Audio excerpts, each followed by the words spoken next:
Attendees are in listen-only mode. Hey, what's going on, gentlemen? This is Lucas Rashevsky, and this is the first week content of the Copywriting Mentorship Program. This is probably the most important content we're going to go through this entire time for these 12 weeks. It's the big four, and these are the four pillars to writing any kind of really good converting copy. You can take this to an advertorial. You can take this to a VSL, you can take it to a sales letter, to a blog post, to an ad, whatever you need to do in the copywriting world, you can apply these big four pillars to it and it will be more successful. If you don't have the big four pillars, then your copy will more than likely fail. And that's because these four pillars make up the foundation of what a sales message is supposed to accomplish and supposed to communicate. So without further ado, we are going to jump into the content. And on top of that, I'm going to be jumping in and out of the presentation and going online to showing you some things and showing some examples. So if any questions come up, make sure to write them down while you're looking at this training and bring them to the Q&A calls at Wednesday at 9 a.m. Again, Wednesdays at 9 a.m. Mountain Standard Time are the Q&A calls. So if you have questions, go ahead and bring them up then. Write them down so you don't forget, because this is important stuff. All right, let's jump right in. The first of the big four pillars is the target market. So we're going to ask a couple questions here, and we're going to start trying to narrow down who the target market is for the copy piece that you're writing. The first question, who exactly are you trying to reach with the copy?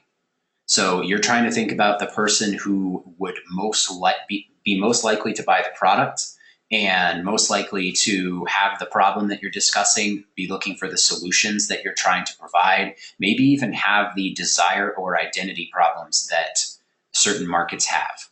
Who exactly are you trying to reach? An example would be if you were trying to reach mothers who aren't happy with the way their hair looks because they're too stressed and they're not sleeping enough, and so you want to sell them a hair supplement in order to help their hair. That's who you're trying to target specifically, mothers with frazzled hair who want to buy a hair supplement to make their hair look better.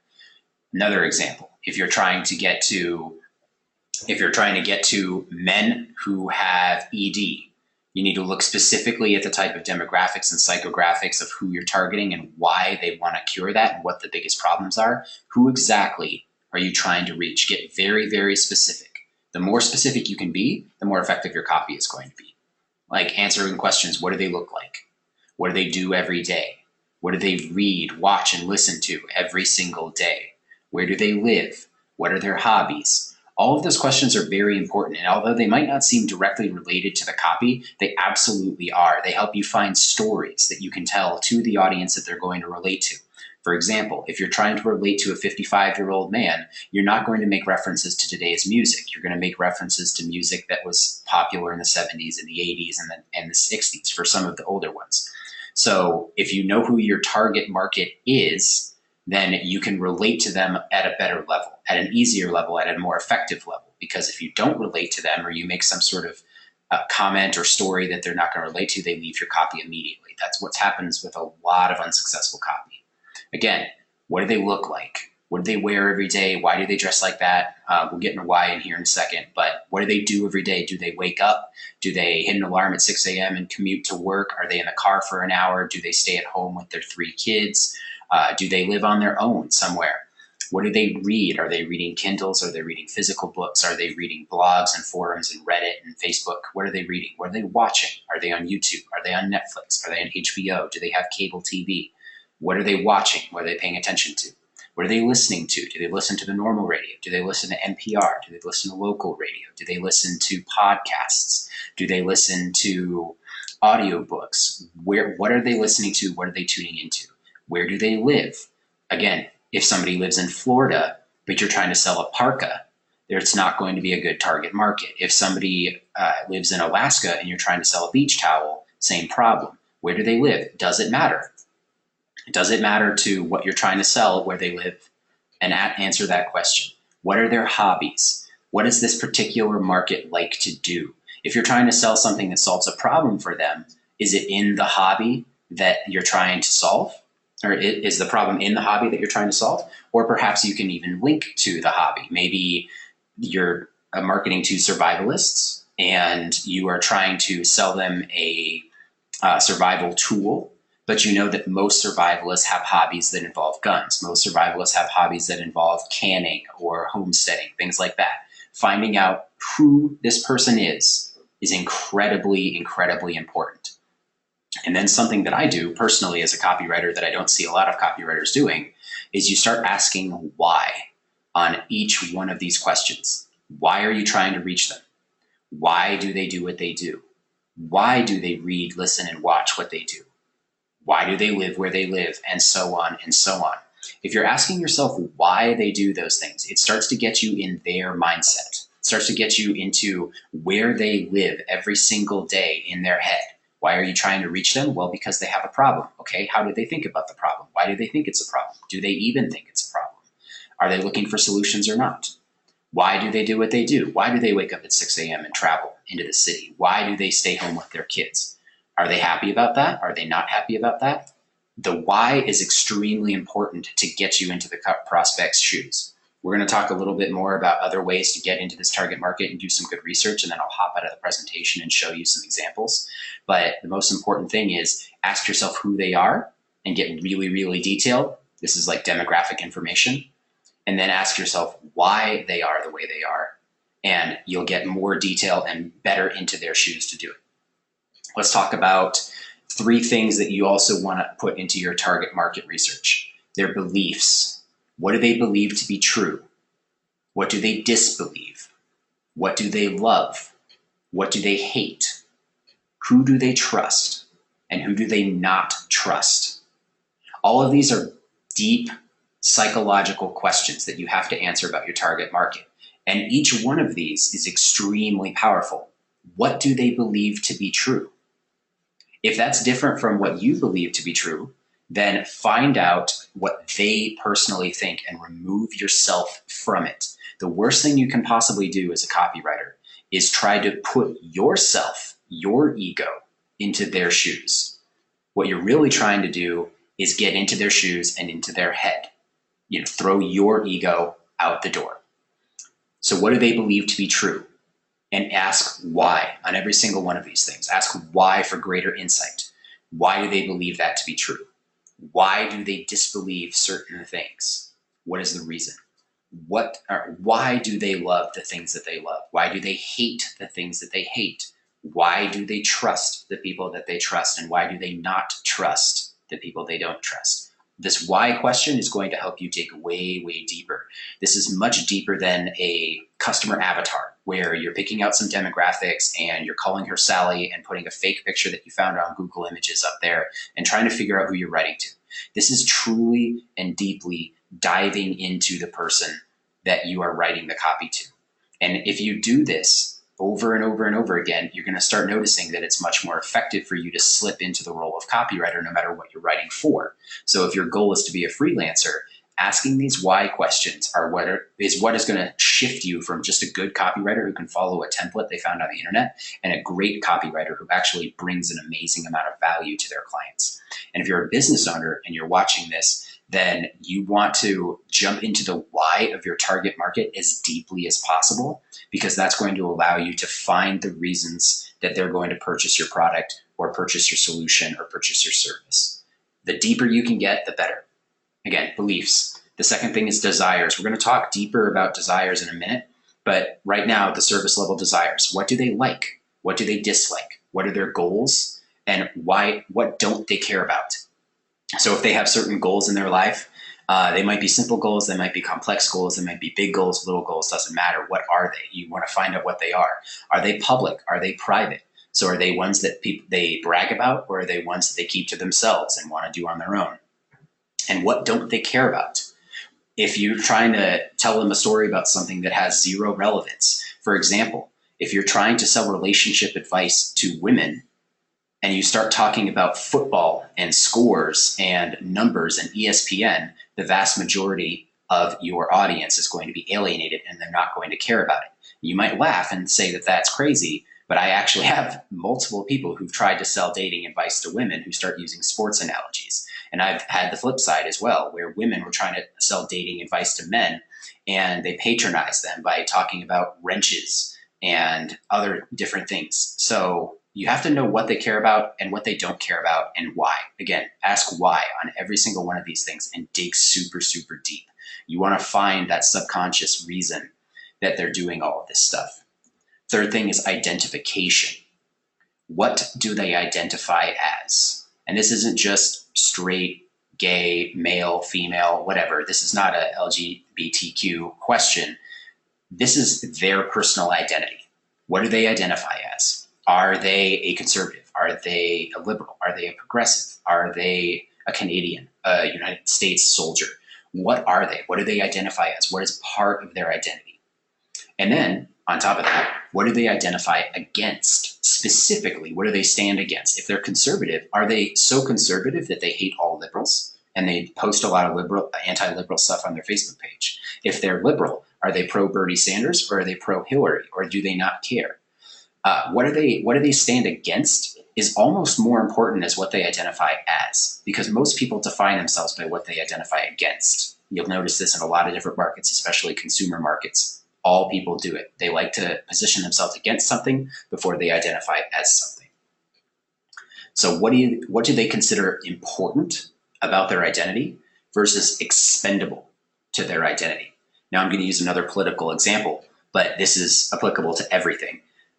If they consider something important to their identity to be the question about abortion and their answer to that particular question, whether it's pro-life or pro-choice, that is something they consider important to their identity. However, as a liberal or a conservative with that particular piece of their identity, it might be expendable to them to disagree or agree about tax policy or foreign policy or something like that. If they have a specific piece of their identity that they care about more than others, that's going to matter to your copy, and that's going to matter what stories you tell them and how you communicate with them in your copy.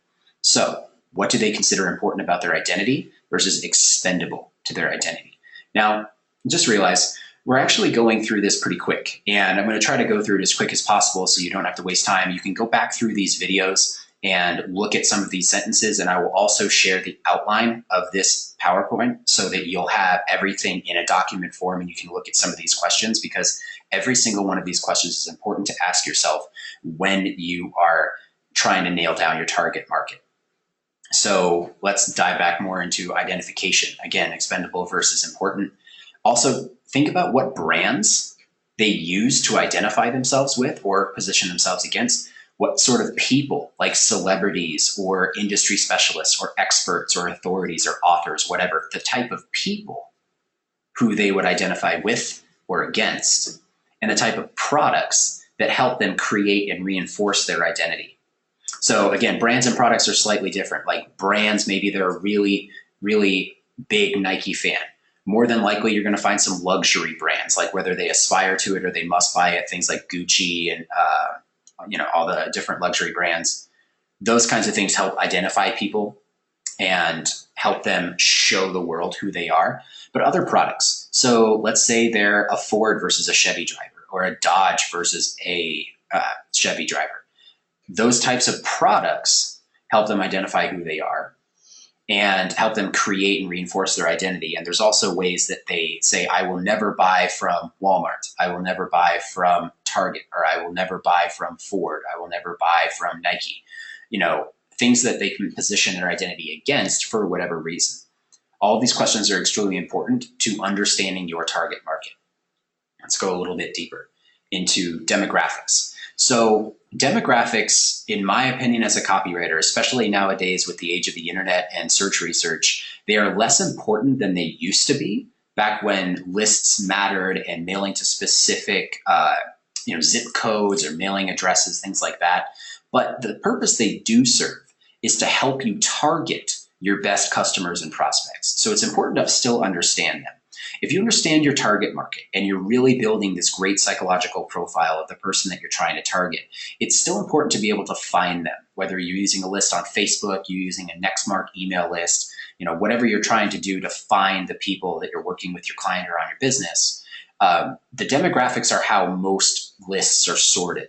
And so once you've gotten the psychological profile, it's important to also build out the tentative demographic profile, or at the very least, compile a bunch of demographics together that all meet your psychological profile of these customers. So if you found that 35-year-old moms with 2 kids resonate with your message at the same extent that 25-year-old single males resonate with your message, you can send the marketing message to both of them, but it's important that you understand the demographics so that you're not sending it to a 45-year-old woman with no kids or a 35-year-old man with 10 kids, whatever it happens to be.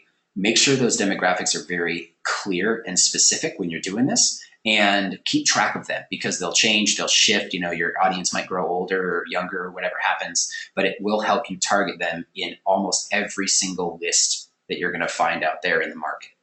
Now let's talk about psychographics. This is what I personally feel like is more important.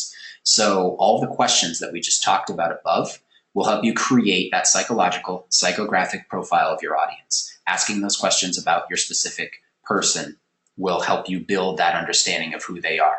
Like I said, and the reason I'm just giving you this high level stuff and not like specific step 1, step 2, step 3 is because there is no right way to do it.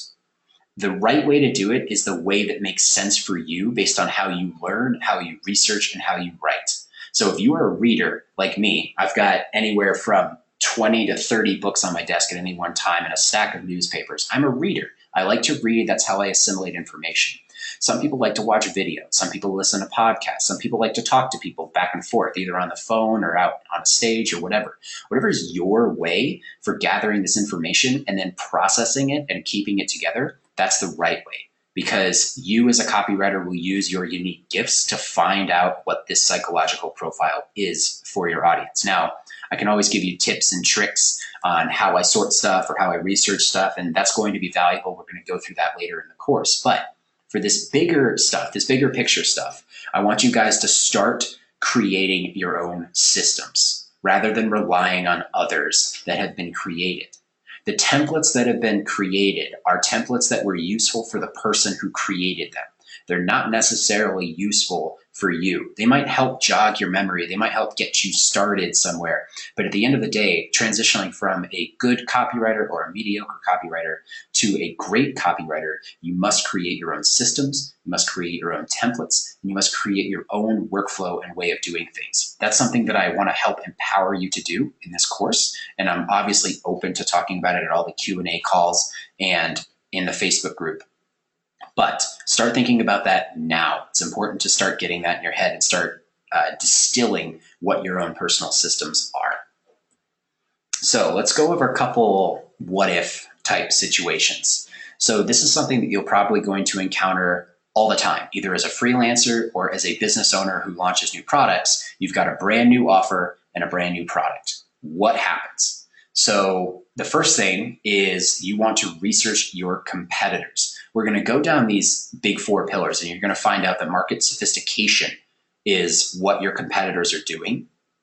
And it'll give you kind of the stages of market sophistication and how to put your product into wherever it's at. But at a high level right now, with the target market research, if you've got a brand new offer, a new product, the first place you want to go is your competitors. You want to find out what they're selling it for as far as price point, what's in the funnel, what's not in the funnel. Go to direct competitors if you have any, someone selling almost the same thing or exactly the same thing as what you're selling or trying to sell.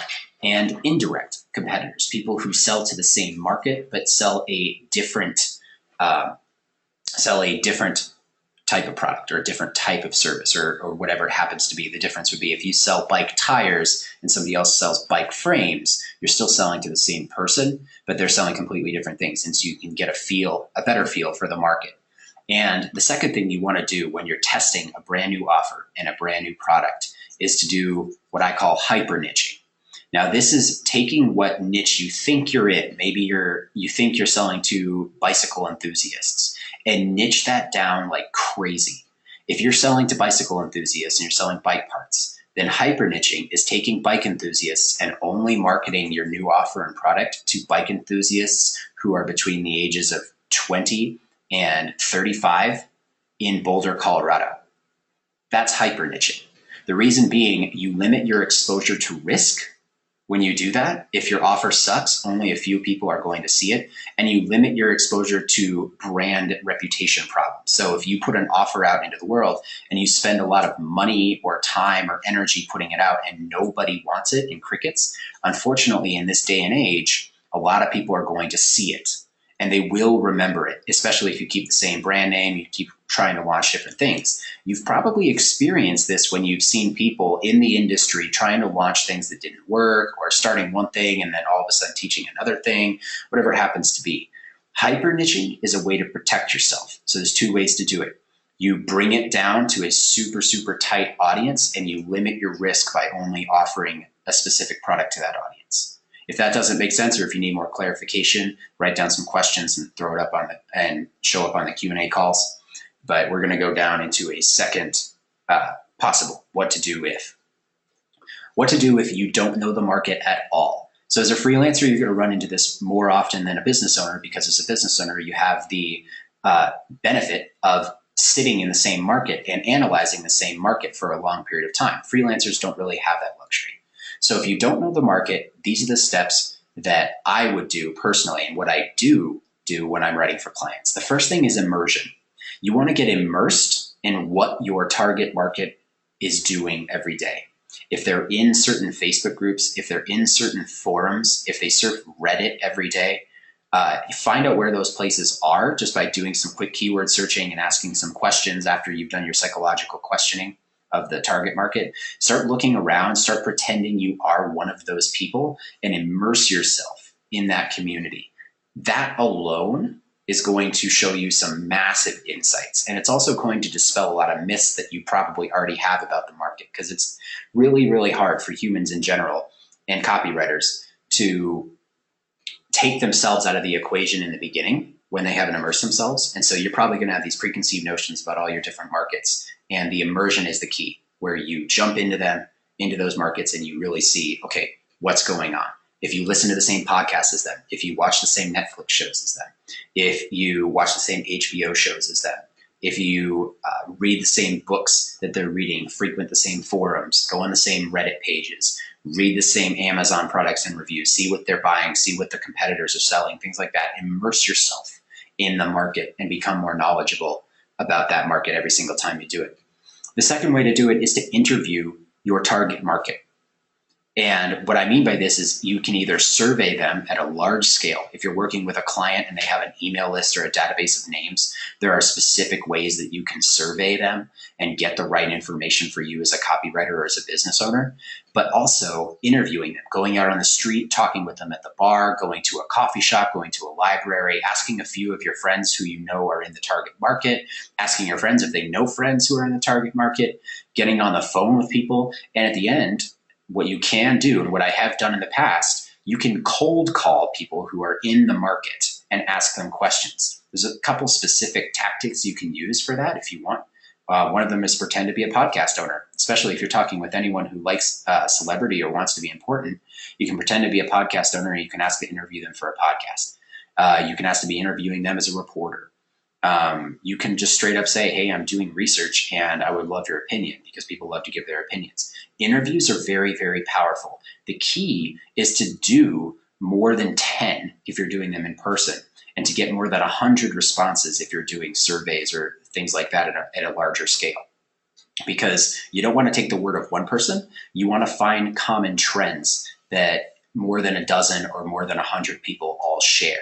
Because one person is very specific and you're going to pick up on the wrong things, but a big bulk of data will give you a much better idea of what that target market is into and help you answer some of those questions that we talked about earlier. Now, one very specific way of doing surveys is one that my mentor, Ryan Levesque, is teaching, which is called the deep dive survey. I can do a specific, he's launching his course, but the deep dive survey is very specific and very technical. I can do a separate training on that one. If you guys have questions, ask them in the Q&A and I will be happy to dive in there.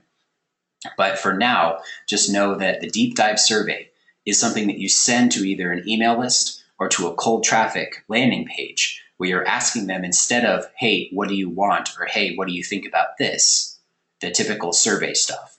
Instead, you're asking them a question that says, what is your number one single biggest challenge with X, whatever your particular topic or keyword is? What is your number one single biggest challenge with this? And you can ask some questions around that if you want to, like what is your age, what is your gender, what is your current status in work, what is your preference for this and that. You can gather more information around the survey, but the most important question in a deep dive survey is what is your number one single biggest challenge with X? That answer is going to get you super deep into their psychology because most people who are in pain will give you a ton of answers. The second important thing to understand about deep dive surveys is that if you do it effectively and you're sending it out to a client, you could get 100 or so, or 200 or 500 or 1,000 responses, depending on the size of the list. Those responses will come in two flavors. They will come in short and many, which means that the answer will be shorter, but there will be many of the same answer. And they will come in long, but few. The long but few answers, the ones where people just type their and pour their heart out into the survey box, those are the ones you pay attention to, not the short and frequent. The reason being is frequently asked questions are frequently answered questions, versus the longer answers are the ones where people have a true pain, a deep pain that they haven't been able to fix yet. Also, I use a technique called Amazon hacking to get about 50% of the deep dive survey effectiveness. I can show you guys that tactic. In fact, you know what? I'm just going to go ahead and do that real quick right now. So we'll exit out of the PowerPoint and we're going to hop into the internet. So taking an idea like fitness, and you're selling a fitness product and niching down into, let's call it fitness for brides-to-be. People who are going to be married soon, and they're looking to lose some weight so they can look better in their wedding dress. So women who are about to be married within 3 to 6 months who are interested in looking better in their wedding dress. So let's go to Amazon. And I will increase some of this stuff. Oh, that's right, it's Prime Day. So we're gonna look up, let's see, get fit for wedding. See what pops up there. In all 30 departments, let's talk about reference ebooks real quick. Nothing, all right. Dig around, see if we can't find anything. Fitness for wedding, nope, nothing. Wedding fit. There we go, wedding fitness and books. So we're starting to dive in here. Radiant bride, let's dance. Gorgeous wedding hairstyles, wedding weight loss solution, the wedding dress, 2020 diet. Starting to look at some of these things here. What we're looking for is how far they are up on these result lists, because that tells you how good they are and how many people have bought it recently. Then we're looking over here for reviews. Anything over 10 is good, anything over 50 is amazing, anything over 100 is something you really want to pay attention to, if it's in your actual demographic. So this one's good. Let's go here real quick. Radiant Bride by Alexis Wolfer. Paperback and Kindle, looks like it's been sold a lot. 18 customer reviews. And then also customers who bought this item have bought very similar items in here. So you can look for combinations, things like that. But what we're looking for as far as customer research is down here in the reviews. And we're going to look for the 5 stars, the 1 stars, and the 3 stars. So it looks like this person has a lot of 5-star reviews, which means they probably asked their email list or their following to give them 5-star reviews because they're very short. There's not a whole lot of substance to them. But when you look at them, you can start seeing some things that might be important. A doable timeline to prepare, showing off your ring properly, not much of a hangover, all that kind of stuff, how to prepare yourself to fit into the dress after the bachelorette party. Some of the things that you dig in here psychologically are going to teach you what the person is thinking about, what your target market is, how they consider themselves, where they're at, what their identity is, what their problems are, what their solutions are, things like that. And you start digging into these reviews, and it will show you a lot of really powerful stuff. Now, this one's not the best example because there's only 18 reviews and it looks like they're all 5 stars. So if we go back and we look at the option that had 60, so there's hairstyles, there's more hairstyles. All right, 52, buff brides. Let's look at this one. Let's dive in here. There's quite a few 5-star reviews, but there are no 1 stars, but other ones as well. So let me zoom in here because this is going to create, this screen is pretty big. Let's see, I've been doing Buff Brides workout for 1.5 weeks now. I feel more energetic and well buff. Okay, outcomes, things that they want. Exercise groups, butt, arms, back, and abs are those things that they want. Yesterday, my pants kept slipping down. The book assumes you have very little time and little space to work out. I would rather eat a bag of broken glass than exercise. That is a great little phrase you can pick out and put in your copy if you're a copywriter. Would you rather eat a broken bag of glass than exercise? Well, this no exercise diet plan to get you ready for your wedding is the right answer for you.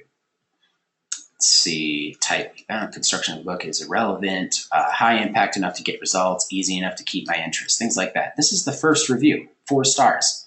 So finding little nuggets like this, putting them into an Excel document or into a Word document and just collecting them as part of your research is going to be incredibly powerful for you getting the first of the 4 pillars, which is the target market, down as much as possible. Hopefully this was helpful. This is how I Amazon hack if you don't have a email list that you can send a deep dive survey to, and if you aren't finding much results when you go to Reddit or forums or podcasts or anything like that. This is a little hack that I use, especially when I'm on a time crunch. So let us go back and start in on the next what if on the target market, and then we'll jump into the next thing. So what happens if you get it wrong? As a copywriter, as a business owner, you're going to put all your effort into writing the right kind of copy, and you're going to put a ton of work into it. You still might get it wrong. That's the way business is. Things move really fast, especially nowadays. So what happens when you do? The first thing you do is test. You have to get as much data as possible. Now, if you're on a budget, if your client's on a budget, this might be more difficult than it would be with a higher budget because you don't have as many tools, as much analytics, a person who can't pull data out of Google Analytics or your Facebook ads or your heat maps and things like that. But I'm going to kind of explain to you what you can use each of these analytic tools for, and what some of the biggest things you can notice about your copy are for the biggest wins. So a heat map is essentially a software that tracks where people are looking and clicking on a web page. Now, the more simple ones are just looking for clicks, and they can also track mouse movement. So if you see my mouse on the screen here, a heat map would be creating a circle if a lot of people were making this circle with their mouse. Some people like to underline words that matter to them with their mouse when they read. Some people like to subvocalize. Heat maps will also show you where people spend the most time on the page. So if you're scrolling through a sales page, you can see where people stop. You can see where people don't read because nobody's there. Heat maps are really, really powerful, and one of the most powerful tools you can have as a copywriter for static copy, sales pages, landing pages, things like that, lead magnets that get absorbed if they're hosted online, videos, things like that. Heat maps are extremely important if you're doing any sort of static copy or sort of website audits. They're also a little bit more expensive to maintain, and they're also a little bit complicated to set up in the first place and understand. So if you've never worked with them before, I would suggest looking some videos up on YouTube to see how they work, especially depending on what software you get. So one of the things that you can research very easily, and what almost every single website has, is a bounce rate. A bounce rate is the quantity of people in a percentage who leave the page within a certain amount of time. If you're sending traffic to a sales page, excuse me a moment. If you're sending traffic to a sales page, then if they hit the sales page and there is a very, very high bounce rate, like within the 80 or 90% range, then you can bet that one of your biggest problems is a mismatch between your ad copy or whatever caused them to get that click and the initial impact of the page, whether it's the headline or if there's a video that automatically plays, something like that. There's a disconnect between that immediate action. So if you are sending traffic from an ad or an advertorial or a blog post, and somebody clicks a link and they go to the sales page, and there's a very, very high bounce rate on the sales page, then you have something wrong with the initial click. They're not getting what they expected when they click it. You notice this a lot with some bait and switch type stuff where people think they're going to another article, or they think they're going to a video and they go to a sales page, or it auto plays or something like that. Bait and switch tactics have extremely high bounce rates. And so you can kind of be the copywriter to decide if you want to use those based on conversions. I would not recommend using bait and switch tactics at all. So that's what the bounce rates are. You can also, within bounce rates, look at time on page. So if people are spending a significant amount of time on your page, but the conversions are low, then you can start looking at things like, is the offer proper? Do all the buttons work? Obviously people are sticking around to listen and read. However, they're not buying. So there's a problem with the mechanism that's causing the conversion. All of these things, all this data can start teaching you what's wrong with your page when you look at it. And some are cheaper than others. Again, clicks, you're going to be able to measure clicks no matter what you use on the internet. And so make sure you have some sort of metric there. And the number of clicks tells you how interested somebody is based on the audience you're applying it to. That's pretty easy to do. Facebook does it, Google does it, blogs do it, Google Analytics does it. Everybody measures clicks. So you can guess the interest level based on the number of impressions, which is the number of people who see the page, to the number of clicks, people who actually click on the thing you want them to click. There'll be a percentage there, and depending on your market, it's drastically different, but you can still measure it, and it's one of the easiest and cheapest things to measure. So VSL and webinar watch time. Now, a lot of people are here because they want to learn how to write VSLs, they want to learn how to write webinars, and those things are much more complicated to track because every second there is something going on the screen. There's sound, there's voiceover, there's PowerPoint, there's other distractions. And so you're trying to take someone through a sales message over a period of time. One of the things that you want to focus on with a VSL or a webinar is the watch time. How long are people watching? What's the percentage of people who watch the entire way through versus show up? Where are they dropping? A lot of services like Wistia and Vimeo will show you analytics of where people drop off. Other analytics software for video will also let you do this. And so you can see it kind of as a parabolic curve where people are dropping off of your video.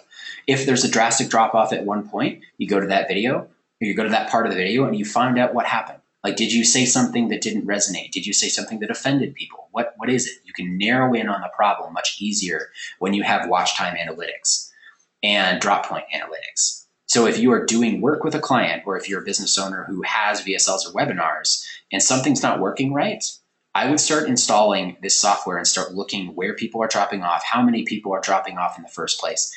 Just by looking at watch time analytics, I took one of my clients I essentially doubled his conversion simply by changing the first 30 seconds of the video because I noticed that his watching was going way down in the first 30 seconds. We were able to double his conversion simply by keeping more people on the webinar by changing the first 30 seconds. It's that important. And it's that kind of difference that you make for your clients that turns you from a good copywriter to a great copywriter. Also, if you get it wrong, and you have their information, you can send out non-buyer emails and do other non-buyer interviews, things like that. A non-buyer email is when you send it out to them and you say, hey, I noticed you didn't pick up product X. Would you mind telling me why? There's other ways to do it. Ryan Levesque, my mentor, has a great way of doing it, which is called the Do You Hate Me email. He sends out an email with that as the headline or something softer if you're in a softer market, and basically says, do you hate me? And then says, hey, I noticed you didn't pick up my product. I was just wondering if you hate me, smiley face. If you, please let me know what I did wrong or how I can improve later or what the reason is for buying or for not buying the product. That will give you a ton of information if you can get people to click on it and actually tell you the right story. So consider non-buyer emails and consider non-buyer interviews where you call them and say, hey, I noticed you didn't pick this up. I'm not trying to sell it to you right now, but I'm just wondering why you didn't.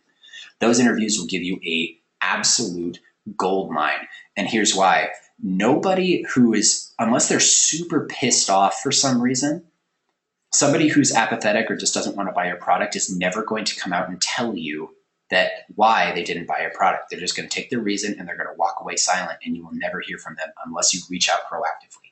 So consider that as part of your what to do if you get it wrong type testing.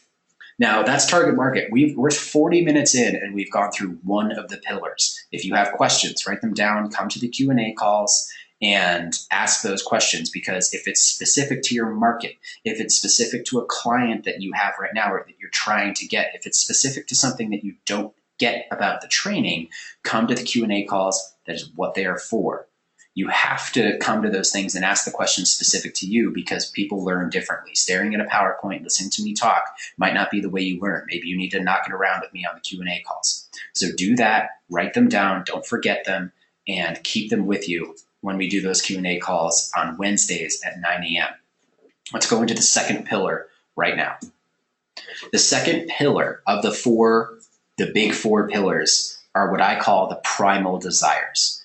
Now, a really easy way to remember what the primal desires are in your marketplace are the 7 deadly sins of the Catholic Church, of the Catholic tradition, Christianity, if you're familiar with any of that. Those 7 deadly sins are corresponding to the vast, vast majority of most people's primal desires. Now, when I say primal, I mean subconscious, I mean unarticulated, and usually not admitted to, which means that you can't go in your copy and say, hey, are you a proudful badass? Or are you somebody who's lustful? It doesn't work that way. But they are subconscious, they are unarticulated, and they're not admitted to, but they are still very, very real. And most of the time, there is one particular primal desire and a couple other ones that are included whenever you're selling a solution to a problem. So let's go over those in detail. Greed. Greed, in a nutshell, is the desire, the primal desire for more. Whatever more is for them. Sometimes it's more money. Sometimes it's more power. Sometimes it's more stuff, like a bigger house or a bigger car or a hotter girlfriend or a hotter boyfriend or whatever it is. Greed is a desire for more, something that they don't have right now that they want to get more of.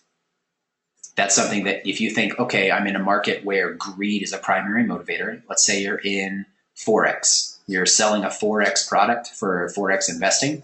Most of the people in there are greed motivated. They desire more. They're willing to take risks in order to get more because they just have to bet a little bit and get a ton. If your market is a greed market, which we can talk about in the Q&A calls, we can talk about on the hot seats, then if you sell them more, they're going to be listening to you. They're going to be wanting to hear how they can get more of whatever it is that they want. Second thing, sloth. Sloth is the desire for ease, making it easy for people, making it not as difficult as it should be, giving them some sort of hack, some sort of shortcut, some sort of secret, some sort of insider information.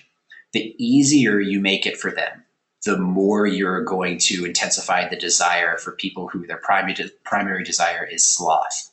You see this a lot in internet marketing. You see this a lot with people who also have greed as a primary motivator. Sloth sometimes comes with that, where they want to get more, but they don't want to work too hard for it. You notice that in the internet marketing niches. You notice that in investing niches, things like that. So again, come to me if you have questions about this, but sloth is the desire for ease. And if that's their primary motivator, like this is the easiest push button software you'll ever find to make $100 a day, then you hit the nail on the head by hitting on the ease of use. Lust. Lust is the desire for sex, love, and affection. So this is most applicable or most specific to like a pickup artist market or a dating advice market for women where they want love and they want affection. Those are the lust primary desires. Those are the ones where they want that core feeling of being connected and loved, or they want that core driver of sex if they're male or if they're, dominated by that kind of desire. So when you're selling products that have that primal desire, you have to hit on it hard because that is one of the things that is often the only thing on their mind. Pride. Pride is a pretty common one for most of the thing, or for most products, and it's a desire for superiority. Now, this is different from greed because greed is more singular. It's more like, I want more of this because I want more of it. It's something, it's a desire, it's an addiction, something like that. The pride one is where they're looking for superiority over other people in order to reinforce their own self-worth. And so pride is one where you can sell them on being better than others, or you can sell them on being the top dog, and it doesn't necessarily have to make them more wealthy or more fit. It just has to make them superior to others, superior in the eyes of others, and people, they'll gain some sort of significance from it. So pride is something that actually comes up with a lot of products because a lot of people want to be seen as superior to their peers. And one of the ways they do that is buying information or products that sort of give them that idea that they are superior. So pride's an important one to remember. The last three, wrath. Wrath is the desire for revenge and vindication. It's justification driven. So if someone is very, very angry, or if someone has a primal desire of getting revenge for something, that is a deeply seated desire that you talk about in your copy. If they require vindication for something, like they're proving someone wrong, they are driving themselves to succeed because of a hurt in their past, it's anger, it's wrath that's motivating them. And if you tap into that, then you create a very powerful motivator for them. A good example of that would be bodybuilding type products or powerlifting type products. You notice that a lot of those products sell the whole, like, get back at her or him for dumping you because you were fat, or get back at the person who bullied you in high school. That desire for vindication, that desire for revenge is one of the primary motivators for a lot of fitness products, and also for a lot of like secret products, where if someone is needs some sort of vindication for getting fired, then you can show someone how to get back at your boss. You can show someone how to get a better job at the same company or something like that, whatever you have to do. Wrath is a very powerful motivator. Gluttony. Now, gluttony in the Catholic tradition just means you eat too much and consume too much, but the primal desire of gluttony is a combination of consumption, which just means they get addicted to consuming stuff. They like consuming whatever it is, if it's information, if it's food, if it's movies, like entertainment, whatever it happens to be, that consumption is addictive. But also it's included with comfort. This is different than ease, the desire for ease, which is sloth, but comfort is to be comfortable, to be content with where you're at. If that's a primary motivator for some people, then it's very, very powerful to sell that to them, that sort of idea of comfort once they purchase your product or service. Again, you don't see gluttony as often as a primary desire, or primal primary desire, but you can see it sometimes, and when it hits the nail on the head, it's extremely powerful. So keep an eye out for it. And the last one is envy. Envy is similar to pride and greed, but envy is the desire for better, rather than pride, which is the desire for superiority, and greed, which is the desire for more. Envy is the desire for better, because others are better than them. Better because they could do better, or they see other people doing better. Envy is the desire to be better than the people around them, kind of like that. Keeping up with the Joneses idea. Envy is a very powerful motivator as well. Now, if this seems super dark and super angry, or something that, dark psychology type stuff, it's really not. The primal desires are based in your emotional brain, and all of these things are simply emotions and simply things that don't really make sense logically and don't make sense in the sense of a civilized society. This is what's deep down in your brain. Somebody's idea of wrath, being angry about something, might be channeled into a positive body image, or it might be channeled into a positive life change with personal development. Somebody's desire for comfort might be channeled into buying stuff from IKEA or buying stuff from the Pottery Barn. It's just their desire, their core desire and the primal desire for what that thing is. So don't judge someone based on the fact that these are the quote unquote 7 deadly sins. They're just a really good way to remember what motivates people at a deep subconscious level. Let's go into some other things that are important to understand about primal desires. The first thing is something you'll probably remember from Tony Robbins if you follow any of his stuff. There are 6 core needs of humanity. The first 4 are the most important. So the first one is significance, the feeling of being a significant, unique human being. Like that your life matters, that your ego matters, and that you're not taken for granted. Significance is extremely important. Variety, the idea that you have choice, the idea that you have a variety of things to do and you're not stuck in a monotonous existence.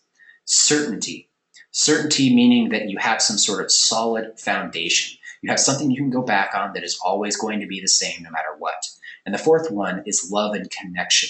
Feeling that connection with another human being, feeling loved and appreciated by another human being, and not feeling lonely or abandoned. Those first 4 are so critically important to every single human psychology that they will always have something that fulfills that need. They already have something that fulfills those 4 needs.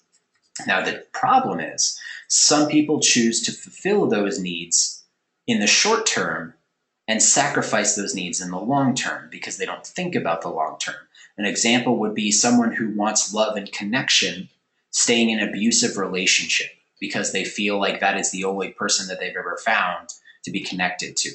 Maybe someone who has significance because of a job that they're in, but they hate that job. It tears the soul out of them, but they feel significant in that role. Variety, maybe they like traveling a lot, but they're not stable, and so they spend all their money on travel because they need this variety. That's also why people get addicted to drugs. Same thing with certainty. People need that certainty of what they're going to feel. So the important thing to know as a copywriter about those first 4 is that if you're selling a product that takes away from one of those 4 core needs, if you're trying to convince someone to buy your stuff, but it's going to take one of those core 4 needs away from them, then you're fighting an uphill battle. And if you're going to convince them that they are going to replace one of those core 4 needs with your product, then you have to sell them pretty hard on the fact that your thing will actually do the replacement for that intrinsic core need that they have. Now, the other 2, because I said 6, not 4, the other 2 needs are growth and contribution. Those are the needs that come after you've solidified the first 4 in a fulfilling, steady, positive way. Because you can only get growth and contribution when you have the first 4 worked out in a positive way. If you're getting your certainty from taking drugs all the time, you're not going to find a way to grow and contribute. So hopefully that makes sense. The first 4 are what you have to pay attention to as a copywriter. Now let's talk about the shadow of primal desires, which are primal fears. Primal fears are the 7 deadly sins and the opposite of their desires. So with greed, their desire was for more. Their primal fear would be lack and scarcity and not having enough. That is the primal fear for someone who's greed motivated. Sloth, interestingly enough, is waste. Their primal fear is to be fearful of what they're wasting because they're looking for ease. They're looking for shortcuts and hacks and things like that, finding out the easiest way to do things. What they're concerned about is waste. They're wasting their time. They're wasting their energy. They're wasting their money. They're wasting what they could use on something else. You'll hear this a lot on people who won't buy a product because they feel like it's not giving them the ease of use that they want, and they're afraid of wasting their time and money on it. Sloth is waste. The primal fear is waste. Lust, obviously, is loneliness and solitude. So if you are trying to strive for sex and love and connection, your primal fear is that you're going to die alone and that you are going to be solitary your entire life. So that fear is always sitting behind the primal desire of lust whenever it's a motivation. Pride, the primal fear is inadequacy and failure. So if they want to see themselves as superior to other people, that is their core desire, that's their primal desire, then their fear is feeling inadequate compared to others, of course, but inadequate on themselves as well, failing themselves, failing others, being seen as a failure by others, people that matter to them. That is the opposite of pride. That's the primal fear associated with pride. Wrath, the primal fear, is fear. So when someone is angry, when someone is trying to search for vindication or justification, and they're motivated by that, their primal fear is fear. They're afraid that they're not good enough. They're afraid that they're too afraid to do stuff. They're afraid that they are going to be found out as someone who's very, very scared and fearful. So again, it's weird to say that primal fear is fear, but if somebody's wrath motivated, then you're going to notice that they do a lot of things based on fear. And the next one is gluttony. And the primal fear of gluttony is discomfort and lack of choice. So if someone is motivated by their desire for comfort and their desire for consumption, then they're going to be scared of a lack of choice. They're going to be scared of something that looks uncomfortable because that's not their primary motivation. So if you portray a product that is supposed to, help them become more comfortable in the long run, but it's going to require some discomfort, then you're automatically competing against their primal desire with their primal fear. And it does result in a lot of lost sales on that one. Next one is envy. So envy, their primal fear is self-hatred and imposter syndrome. So if someone is envious of another person or another thing, or envious of a thing they don't have, they do not like themselves. They're looking at themselves and seeing themselves as inadequate, kind of like up by pride, but they're looking internally and they're seeing themselves that way already, and they're self-hating themselves and they're hating themselves. Imposter syndrome is another big way because they see themselves as a fake and everybody else is real. And so that envy of everyone being better than them and them being fake is a big primal fear for them. So hopefully those are good. You're going to have the notes on those, and the application of these big principles is what's key. So ask your questions, bring them up on the Q&A calls. We'll talk about the specific assignments and your specific ideas on those Q&A calls. All right, let's talk about the third pillar, market sophistication. Market sophistication is how many similar products your prospect has been told about before you show up. This means that your competitors, your indirect competitors, products from a company before that solve the same problem, who knows? Market sophistication is your prospect's awareness. Your prospect's sophistication to the similar products and services that are in the market before you. So let's talk about the different stages, and then we'll talk about the relevance of all those stages. So the first stage in market sophistication is you're first. You are the first person in the marketplace with the product that provides the solution to someone's problem. The first person in the marketplace that has the product or service that provides the solution to the person's problem.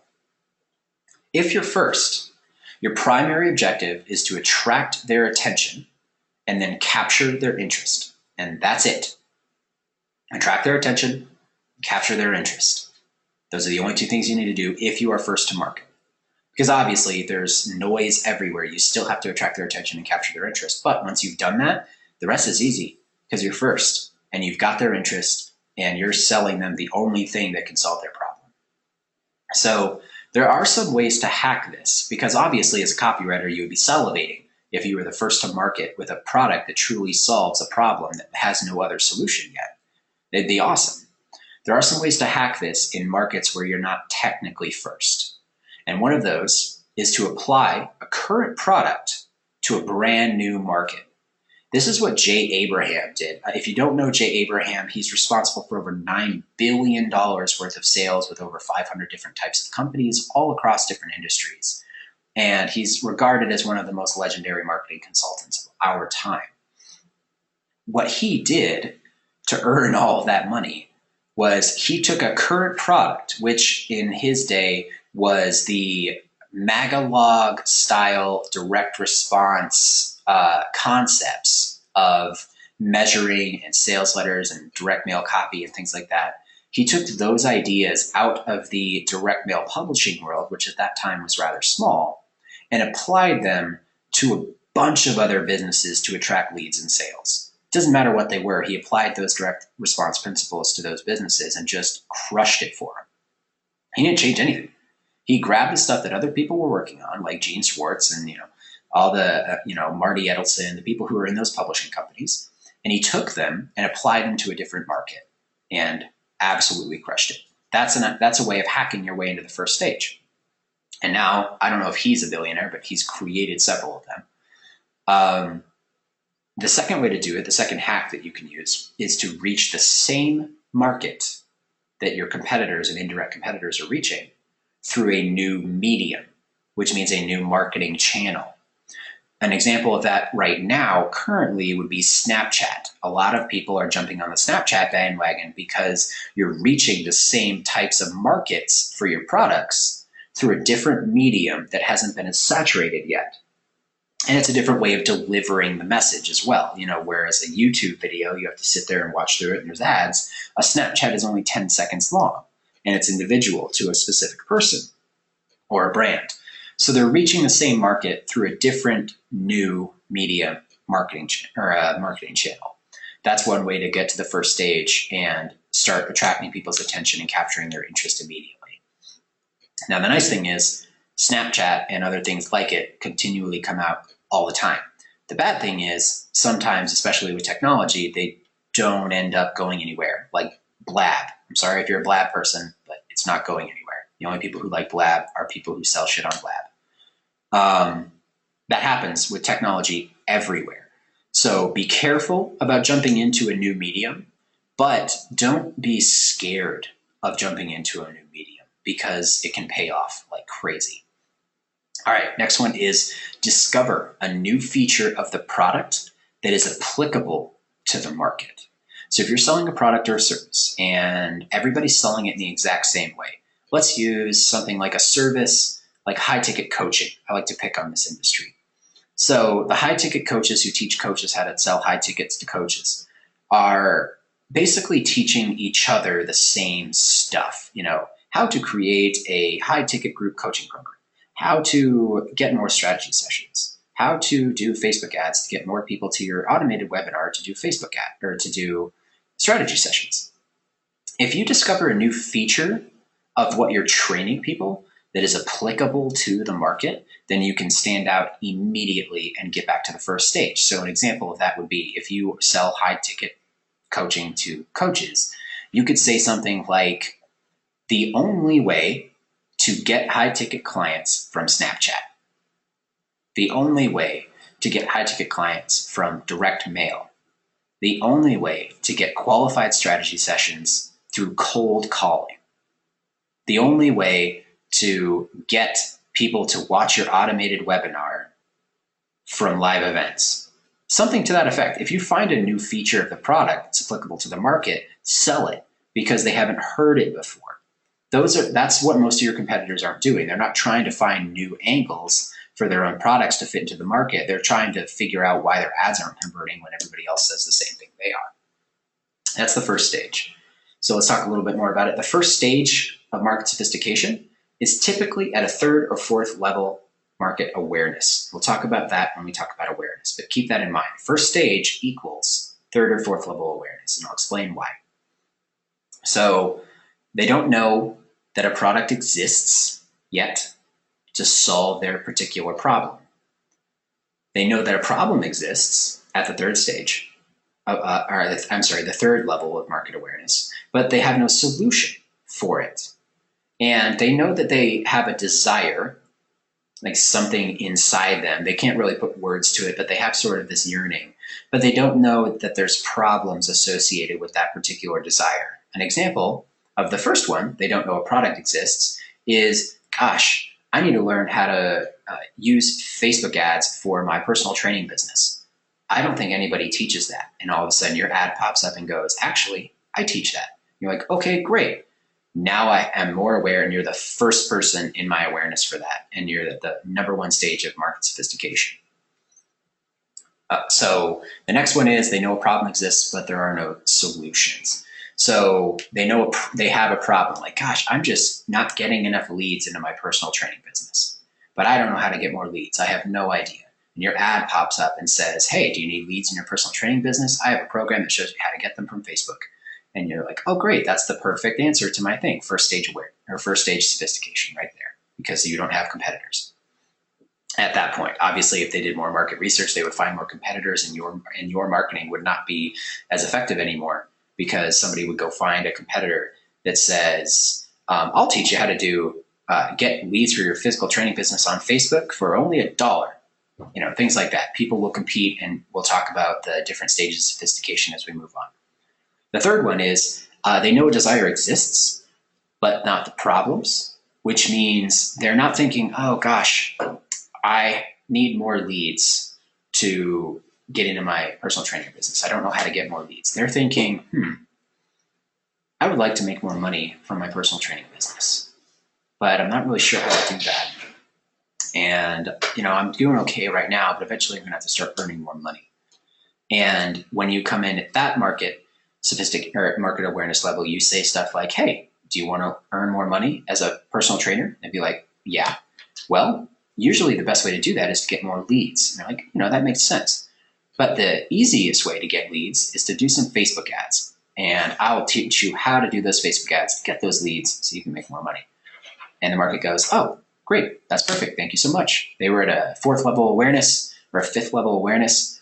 And all of a sudden now they're at the first stage of sophistication because they have no idea that anything else exists. Hopefully that makes sense. If you have questions, write them down, bring them to the Q&A call. All right, let's talk about rules on the first stage. This is what you do if you are in the first stage of market sophistication. Be simple, be direct, and don't be fancy or overhypey. Right? You're going to scare them away if you try to be overly hypey in your headline when you're in the first stage of market sophistication. Don't try and jump to the second or third stage before it's there. You'll know when it's there because your competitors will start copying you. So, and I'll tell you that in a second, actually, because that's what you're supposed to do first. But don't be fancy and don't be overhypey when you're in the first stage. You need to name the need or the claim that you're making in your headline. Name the need. Hey, do you want to make more money in your physical trainer business? Hey, do you need more leads in your physical trainer business? Or your personal trainer business? Hey, do you want to get more leads from Facebook or want to find out best ways to get leads? That's the need or the claim. I can help you get leads from Facebook. I can help you get more leads. I can help you get more money by attracting more leads. That's the claim. And then you expand the need or the claim in the body copy. Headline is the need and the claim, and then you use the body copy to explain things to everyone. Second stage, you are second into the market. Somebody beat you there, and now you need to figure out what's going on. You think, oh crap, well, John over here is teaching people how to sell, how to use Facebook ads to get personal training clients. I can't do it now. That's absolutely not true. What you do is you steal their attention and interest, and you do that by being bigger, better, and faster. So if they say something to the effect of, I will teach you how to get leads from Facebook by using Facebook ads, you say, I will teach you how to get leads from Facebook using Facebook ads for less than $1 a piece. I will teach you to do it in 7 days. I will teach you to do it in your local market so that nobody else can conquer you. Be bigger, better, and faster. One thing that is very important about the second stage is that you do not want to be cheaper. Do not use cheaper as a selling point unless your entire business model is built to handle it. Right? If you're a copywriter, you're a freelancer, and you're writing for a client, and they are the low-cost provider, and they built their entire business around it, then you can use price. If they're not the low-cost provider, you will sink their business if you try to compete on price. So don't do it unless they're already built to handle it. Usually they're very savvy entrepreneurs and business owners if they know how to handle a low price model, because it's hard. All right, the warning that I have to give you for the second stage is that the second stage escalates quickly because you're stealing your competitor's attention and interest, and other people are trying to enter the market because they see the market is rising, is better, there's multiple people in it, and they're stealing your stuff. So this happens very quickly, and you're going to move on to the third stage of market sophistication very quickly. The second stage, you can get away with enlarging your headlines and being bigger, better, and faster than your competitor for a little while, but eventually you guys start one-upping each other, and the headlines and everything you're trying to sell eventually just burns out. The audience doesn't like it anymore. So that's when you go to the third stage. The third stage is when the market is saturated, but your primary objective is to create a new mechanism to achieve the original desire. So if you're teaching people how to get personal training leads from Facebook, then, and somebody's saying, how to do it through Facebook ads, then you can say how to get personal training leads from Facebook without spending money on ads. You're like, oh, that's interesting. How do I do that? How to get personal training leads from Facebook and make Facebook pay for the ads. Okay, let's figure that one out. New mechanisms. Now, one caveat about this is that the market must be built on a constantly renewing desire. So when you picked out that primal desire, is it constant or is it a fad? Is it going to go away in a little bit? So when you're thinking about entering a market that's at the third or fourth stage, you have to ask this question to yourself. Is this going to be around for a while? And if so, what are the forces that are actually driving it? What are the desires underneath everything? Underneath all the crap? That using the core needs and using the primal desires to your advantage when you understand your target market is a huge, huge advantage for you in the third and fourth stage. So make sure to do that research. So this is what a fad is. A fad is lots of excitement, but it dies out when it gets saturated. Right now, we're seeing a phenomenon with Pokemon Go. In the next few weeks and months, we're going to find out whether or not it's a fad or if it's a trend. If Pokemon Go is something like just new app of the week and somebody else comes out with something better, or everybody stops playing it, or something happens where they start charging people to play it, who knows? Maybe it's a fad and it dies out. Or is it a trend? Is this something that is going to keep going? Is augmented or virtual reality something that is going to keep growing and getting bigger? Is it evergreen? It's constantly being reinvented. One rule that I use, this is what I learned from my mentor, Ryan Levesque, is the 50-50 rule. Was it around 50 years ago and will it be around in 50 years? If not, how will it transform? And you might think, well, okay, Pokemon Go was not around 50 years ago, but Pokemon was around 20 years ago. Collectible card games, collectible games in general, have been around for way over 50 years, and they will continue to be around for the next 50 years. So that is how you find a trend and use a trend versus looking at a fad and being caught up in a fad. And that's one way to help your analysis when you're in the third stage. So some examples of a evergreen trend marketplace is weight loss. People are always going to want to lose weight. More specifically, people are always going to want to look sexier. Right now, that's weight loss. Back in the 30s or 40s, maybe earlier than that, is actually weight gain, especially for women, because women were too skinny according to the cultural standards at the time. But the underlying trend was look better, feel sexier, be healthier.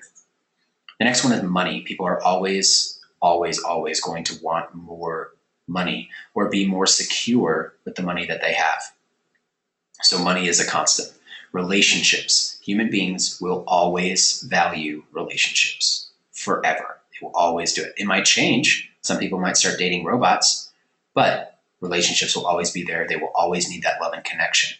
Use the core needs that I told you about and use the primal desires to find the evergreen trends. And I just threw one up there like haircuts. Everyone's always going to need a haircut. Hair is not going to stop growing.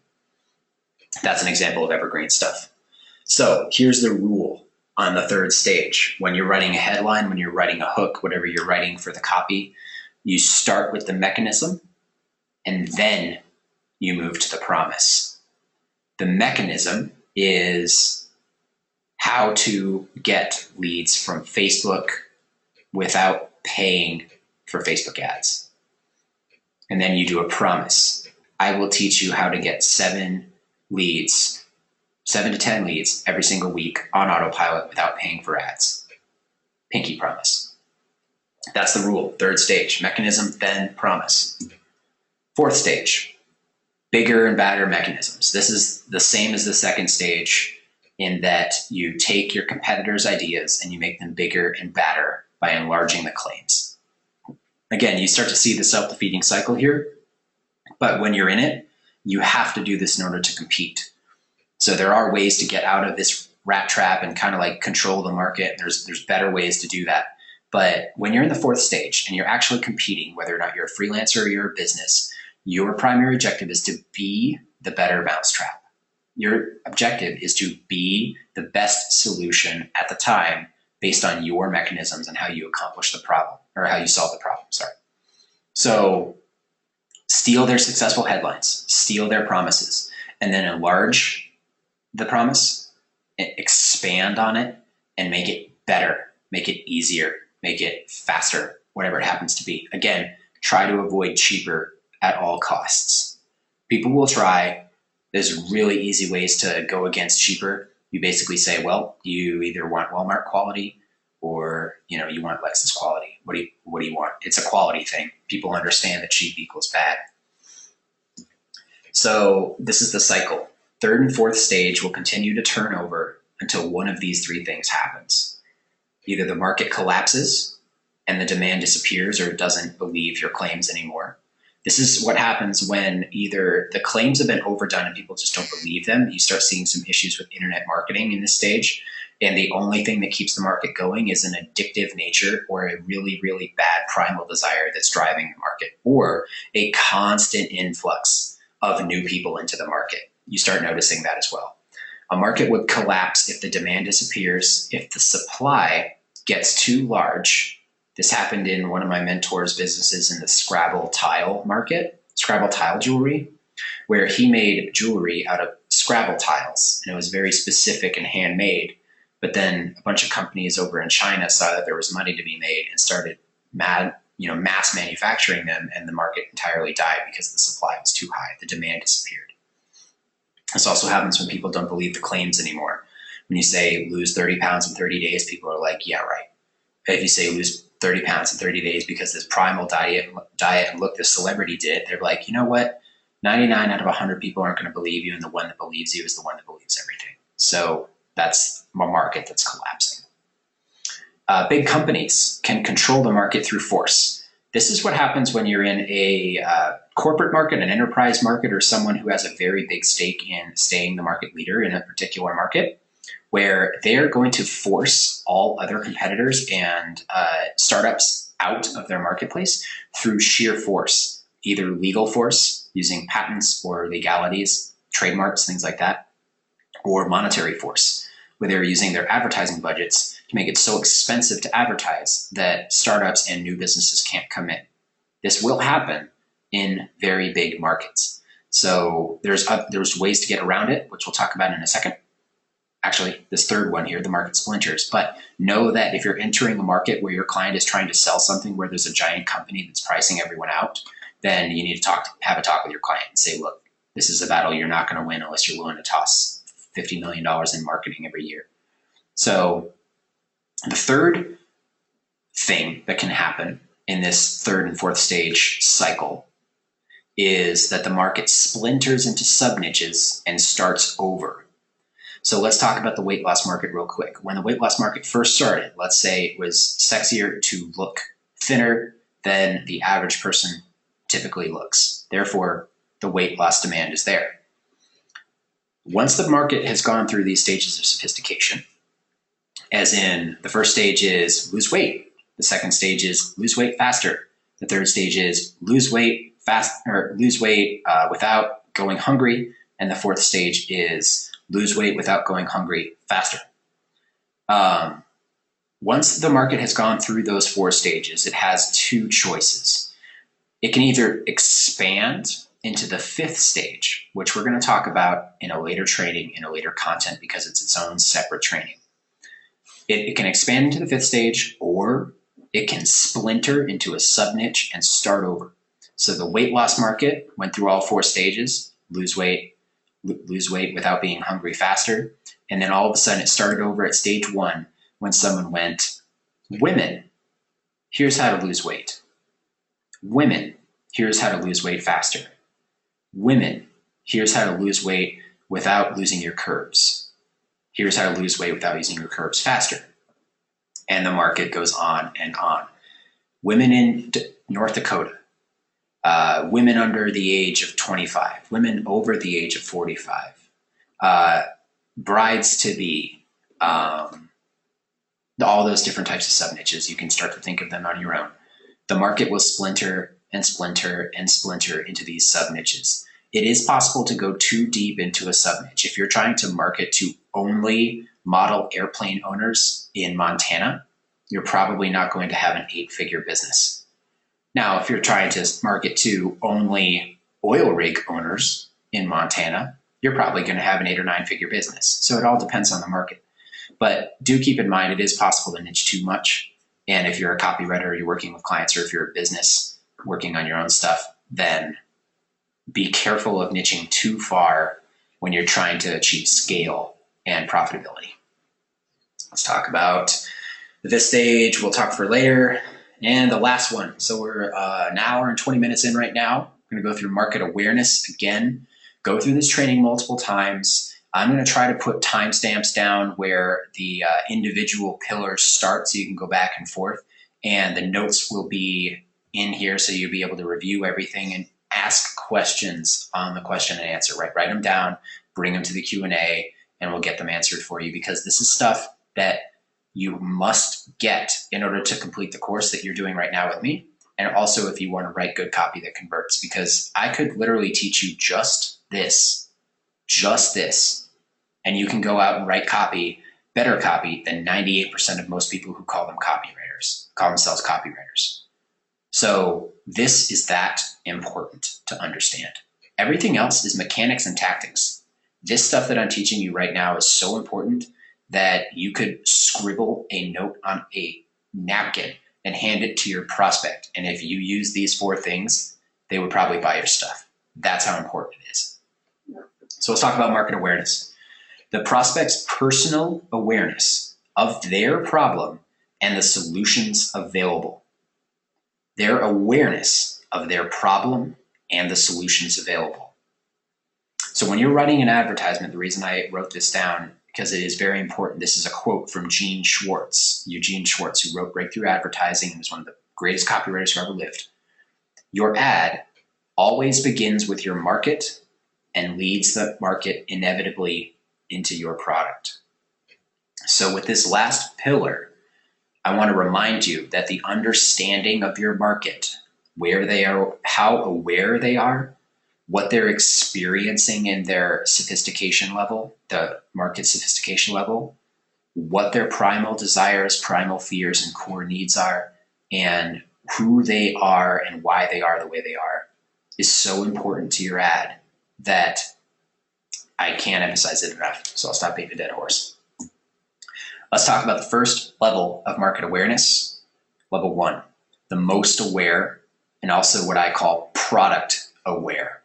So this is when your prospect knows your product, knows what it does, and knows that he wants it or she wants it. They just need to see a deal or an offer. This is a very, very easy sell. This is an example of this would be if you know for a fact that you want to buy the newest Honda Civic, and you walk into the Honda Civic dealer and you say, I want the newest model of the Honda Civic in red, please. What kind of deal do you have? If you're sitting at home and you know for a fact that you want a Honda Civic in red, and you see an ad in the paper that says, today only, discounts on Honda Civics, on red Honda Civics at this dealership. That is a level 1 ad. That is a level 1 prospect. They are most aware. They know what you want. Now, in the context of information publishing, you see that Frank Kern does this all the time. And I'll talk about Frank in just a second. But he sells his product at a discount. He sells his old products all the time. That's one of his main offers. And usually he uses them as tripwires into his new offers. So smart guy, but very easy to do. because he's built a brand. They know your product. They know what it does. They know that it wants it. They just need to seal the deal or see the offer. So super easy. Eugene Schwartz actually doesn't think that copywriters who do this should get paid very much, but I disagree for this reason, because there are a lot of people out there who do not do the basic stuff like this. They have a list of people who just need to see an offer, but they don't market to them. They're ready to buy, but they don't market to them. This is what Frank Kern does with his $10,000 a month clients. He basically just goes and finds businesses who are not marketing to their level 1 prospects and actually markets to the level 1 prospects. It's very simple. It's easy. Frank Kern built his entire consulting practice on doing this because he sends out a couple emails talking about vault sales and fire sales and all sorts of stuff and makes the client a bunch of money, and they all go home happy, but it's easy stuff. Most people just aren't doing it. Now, who this is most valuable for are people who are not promoting properly. And usually that's people with 6- and 7-figure businesses. So if they own a 6-figure business, if they own a 7-figure business, they're not as sophisticated as someone who owns an 8- or 9-figure business or 10. Because in order to get to an 8-figure business or a 9-figure business, you have to maximize your value and you have to promote properly. If you're not doing that, you're probably at 6 and 7.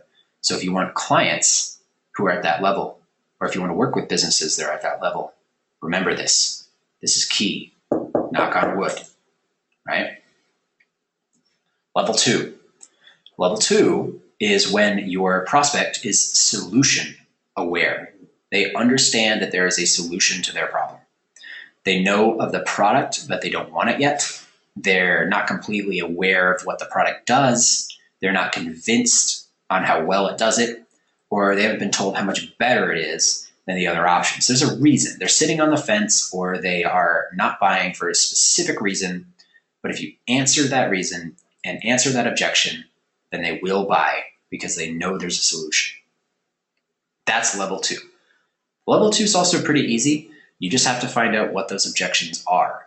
And the best way to do that is, like what I talked about earlier in the video, interviewing them, surveying them, figuring out what those reasons are that they're not buying. There are 7 ways to do this in order to build the desire enough to purchase your product. The first one is to reinforce their desire for the product, and you can do that in 4 ways. Association, meaning you associate your product or the owning of your product with something that is valuable and beneficial to them. Again, going back to the beginning of the video, associating it with a brand or a person or a celebrity or an institution or something like that that is beneficial to them or that they enjoy or that they identify with can reinforce that desire enough that they will go purchase the product. The second one is example. You show an example of the product in use, specifically built to counter an objection. So let's say the person says, I don't think this is going to work on my fishing trip because it's going to get wet. Well, you drop it in a lake. You show an ad of them dropping it into a lake, pulling it out and using it. You're like, look, it works when it's wet. And they're like, okay, cool. That's all I needed to hear. And then they go buy it. Sensory sharpening. This is a very Eugene Schwartz style quote, but the sensory sharpening is essentially giving them an ownership experience through tactile sensation. That you describe the use of the product in a way that they can see, touch, feel, smell, hear, whatever, one of those things. So an example would be for velvety soft skin, use Dove. That's just a really big example. For an information product selling fitness, you could say, feel the sweat dripping, feel the fat drip from your body and sweat. I don't know, that's really gross, but the idea of sensory sharpening to basically make them feel what the ownership experience is like. Illustration is the last one, where you are describing what it would be like to own the product. Not quite in the sensory sharpening, but describing owning it, like you're walking down the street and you get into your brand new, beautiful Bentley. You illustrate what it's like to own the product. The second task that you can use, or second option you can use in order to sell the product to a level 2 person is to sharpen the image in their mind of what that product does. You either describe the physical attributes of the product in detail, or you describe the mechanism through which it solves the problem. So physical attributes would be, has a wonderful rubber grip so that your hands don't get tired when you're working. Or a mechanism would be, uses serrated edges instead of clean edges so that you don't have to sharpen it as often and will cut twice as fast. That's the type of description and sharpening image that you want for those products. Next one is extending the image. If you extend the image of owning the product, you can show where. So let's say you're selling a fishing pole, and you sell it, and the fishing pole is great for on the lake, and that's how you sell it. But someone's like, you know what? I don't live near a lake. I live near the ocean. Then you'd say, well, actually, look at this. They use it in the ocean too. It's perfect for the ocean. Use it here. And then when, things like that. This shirt is for work, but look, you can untuck it and go out to the club because it still looks good. When, extending the image. Introduce new proof. New proof is finding new research about your product and how it works and why it's better. Endorsements from celebrities or people who are valuable. Specific endorsements, indirect endorsements, things like that.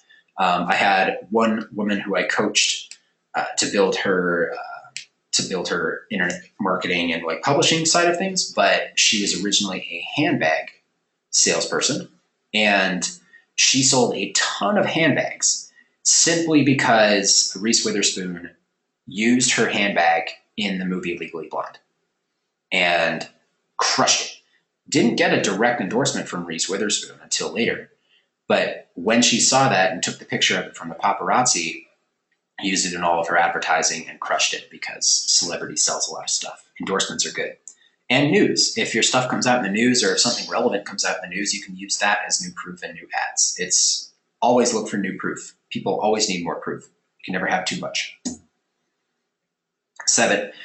So announcing a new mechanism about your product. So if you are constantly improving your product for something or your service for something, you can use the new mechanisms that you create to drive people over the fence. And one way to do that is to announce the new mechanism when the feature itself makes the product better in some way, as in it was good before, but now it's even better. Like this computer Apple does this all the time. This computer was amazing beforehand, but now the resolution's better. It's got more pixels or whatever. With the new features making the thing better, that's a good enough reason for a lot of people to buy stuff. The next one is announcing a new mechanism that fixed an old problem. So if you're selling, again, let's go back to Apple Computer, you can say, this version had problems with the operating system, but now all of those problems are fixed. So you should buy this one. Or, these old headphones were great for listening, but they didn't have a microphone in them to talk. But now we put a microphone on the headphones, so buy this thing. Things like that. If you can announce a new mechanism that fixes an old problem, do that. That helps drive people off the fence as well. Changing the image that someone associates with the product itself is a stage 5 sophistication problem. We're going to go over that when we talk about the 5th stage later in the course. Changing the image is an extremely powerful way to recapture a market. And I don't want you to brush over it, but for right now, all you need to know is the first 6 before this one. So let's talk about level 3, market awareness. The prospect knows or recognizes immediately that he has the problem he has, but he doesn't know there are products to solve it. So he is problem aware. He knows that there's something wrong. I gave examples earlier in the call, but again, we can go back to them, the personal trainer example. He knows he has a problem. He's like, I need more leads into my business. I know I have that problem because I'm not getting enough sales and I'm not getting enough leads, and so I need more leads. That's my awareness of my problem. So you have to find the vague desire or problem that your target market is experiencing, which is maybe it's, hey, I need more leads, or maybe it's I need more sales, or maybe it's I'm not making enough money, or my clients keep leaving, or I can't retain people, or whatever it is. All over the place. Find that vague desire or problem and crystallize it for them in your advertising. So if you say, hey, Are you experiencing cash flow problems in your personal training business? And you're like, yeah, definitely. I'm like, it's probably because you're running out of leads, huh? I'm like, definitely. I run out of leads all the time. You're like, what if there was a way to get more leads consistently that resulted in getting a client 1 out of 4 times? They'd be like, that would be awesome. I don't have to talk to 10 people to get 1 client. Exactly. Buy my shit. So there's 3 needs for you as the writer to appeal to a level 3 awareness prospect. You need analysis of the marketplace, which I just taught you to do in this video. You need intuition. You need personal intuition. So some people are just naturally empathetic. They're naturally people who can get into the mindset of another person and understand how they tick. Some people are not like that. It's hard for them to do it. I'm one of those people. It's not super easy for me to jump into another person's head and think like that. How I do it is by asking why. I ask why over and over and over again until I get an answer that makes sense. And then I verify it using the research and the interviews that I have. So trust but verify if you have intuition, and research and verify if you don't have intuition. The third thing is verbal creativity. So this is something that is practiced specifically. This is why we write the daily assignments. This is why we do the weekly assignments. This is why we do the hot seats. Because in order to be a copywriter, you have to be able to write, and you have to be able to creatively express the issues at hand in a way that hasn't been heard before, but is still very clear to the person when they read it. And that requires creativity. So there's